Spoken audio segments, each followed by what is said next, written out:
Hello guys, welcome to my YouTube channel Kamala Azmi Vlog. কি খবৰ আপোনালোকৰ নিশ্চয় ভাল। আমিও ভালে আছো আপোনালোকৰ আশীৰ্বাদত। আজি এটা ৰেচিপি ভিডিও লৈ আহিছো আপোনালোকৰ মাজলৈ। চাওক আজি কি ৰেচিপি মই বনাম।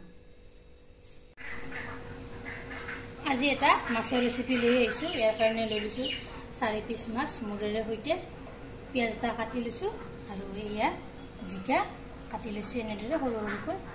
এতিয়া বনাম চাই দিব ভিডিওটো সম্পূৰ্ণভাৱে আৰু স্কিপ নকৰাকৈ। এতিয়া মাছখিনিত নিমখ আৰু হালধি গুড়ি সানি লম।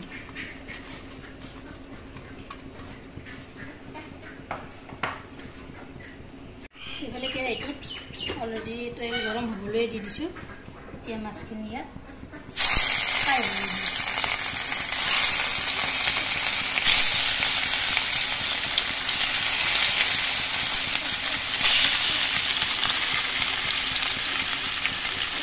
মাছখিনি ফ্ৰাই কৰি লওঁ।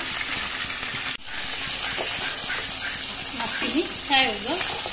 বেছি ফ্ৰাই কৰা নাই, অলপ অলপ ফ্ৰাই কৰিছোঁ। বেছি কাঢ়াকৈ ফ্ৰাই কৰিলে আঞ্জাৰ সোৱাদটো নাথাকে।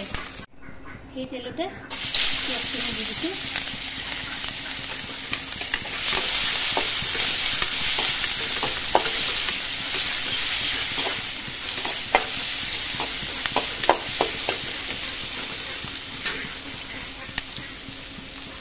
নিমখ দিম সৰু চামুচেৰে 2 চামুচ, হালধি গুড়ি দিম সৰু চামুচেৰে 2 চামুচ আৰু জলকীয়াৰ গুড়ি দিছোঁ 1 চামুচ।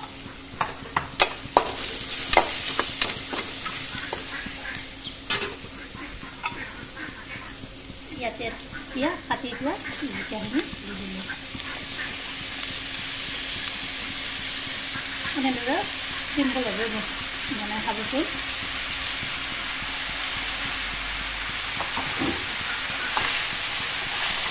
অলপ কৰি লগাই দিলোঁ।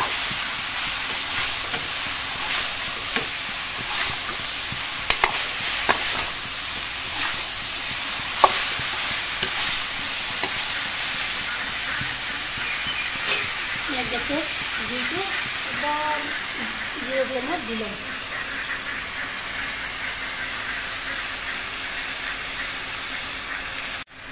ঢাকনিখন মাৰি থৈ দিলোঁ। মাজে মাজে ঢাকনিখন এনেকৈ গুচাই চাব। দেখিছেনে জিকাৰ পৰা পানী ওলাব ধৰিছে।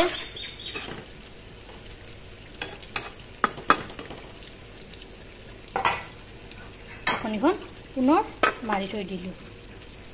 এই পানীখিনি নাইকিয়া হৈ যাবলৈ দিম। এয়া ঢাকনিখন গুচাই দিলোঁ। দেখিছেনে জিকাৰ পৰা কিমান পানী ওলাব ধৰিছে। এনেদৰে পানী ওলাব ধৰোঁতে মাছখিনি দি দিব।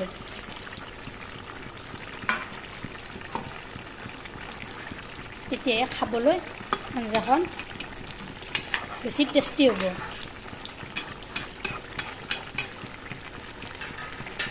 ঢাকনিখন পুনৰ মাৰি থৈ দিব এনেদৰে আৰু গেছৰ জুইটো জিৰত দি দিব।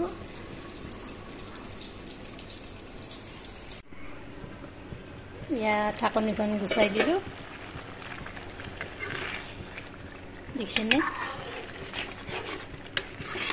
পানীখিনিও নাইকিয়া হৈ গৈছে।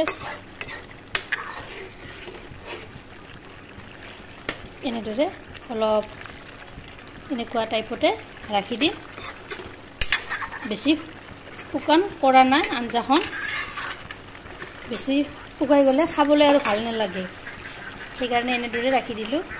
এতিয়া হৈ গ'ল, নমাই থৈ দিলোঁ। ভিডিঅ'টো ভাল লাগিলে লাইক কৰিব, শ্বেয়াৰ কৰিব, কমেণ্ট কৰিব আৰু মোৰ চেনেল যদি নতুনকৈ আহিছে চেনেলটো ছাবস্ক্ৰাইব কৰিব। লগতে ফেচবুক পেজতো ফ'ল' কৰিব। ধন্যবাদ। জয় আই অসম।